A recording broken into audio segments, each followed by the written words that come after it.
Remember the Bible story when Yeshua stood up and said, "If any man is thirsty, let him come to me and drink." It seems kind of a random thing to do, don't you think?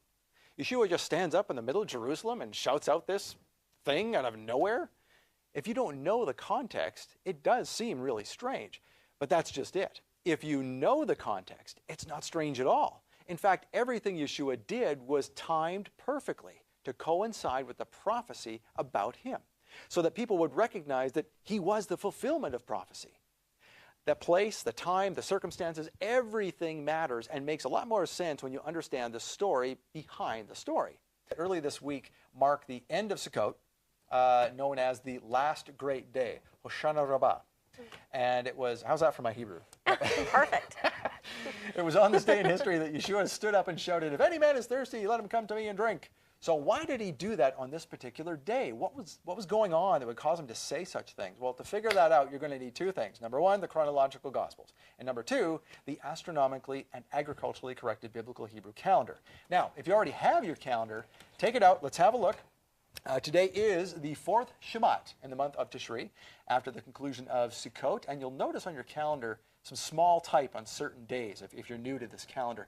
These are correlations to events that happened in Yeshua's life, all of which are laid out in the chronological Gospels Bible. On the last great day on the calendar, earlier this week, we see that events 130 to 132 happened. And we're going to focus on event number 130, which is on page 160 of the chronological Gospels. If you don't have one, you can still see it in John 7, verses 37 to 43. Let's read the first verse, because there's something interesting there.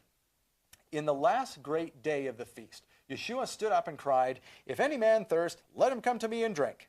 Okay, so that's where we get this from. So Yeshua stands up at the end of Sukkot and shouts something about living water. Well, why did he do this? Well, this is where chronology and context are everything when we're trying to explain events in the Bible. At the end of the Feast of Tabernacles is when this happened. There was a water libation ceremony on the Temple Mount. This is what Michael has shared with us a couple of times. There was a prayer for rain recited in the temple on the 8th day, a high Sabbath. So you can see this whole thirst thing that Yeshua has already said makes a lot more sense. So he's saying, if you're looking for the living water, it's me. And everybody's gathered around there looking for this water anyway. So what he stands up and says makes perfect sense. You know, it's amazing how once you know the context, everything can make a lot more sense in the Bible. How many times did we pick up the Bible and not understand what it was saying? Numerous times growing up, and even now in adulthood. And here it is. Yeah.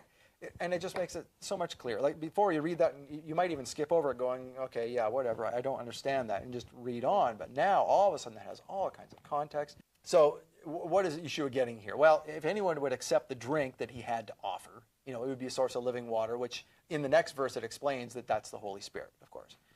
So rain, the Holy Spirit, living water, the Holy Spirit, you see where he's going with this. Yeshua is actually prophesying about the latter rain, the double portion outpouring of the Holy Spirit that will happen at the future fulfillment of the fall feasts, which is why he did it on the fall feasts. It makes complete sense.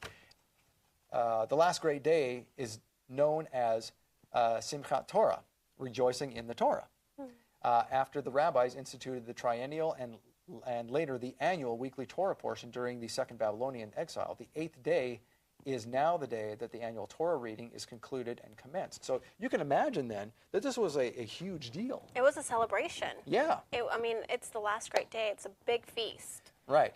So. And we know that, at the end of all the fall feasts, what happens? Well, that's when we get together with Yeshua and everything all comes together. So no wonder he stood up and made this proclamation so that everyone would clue in and see what's going on.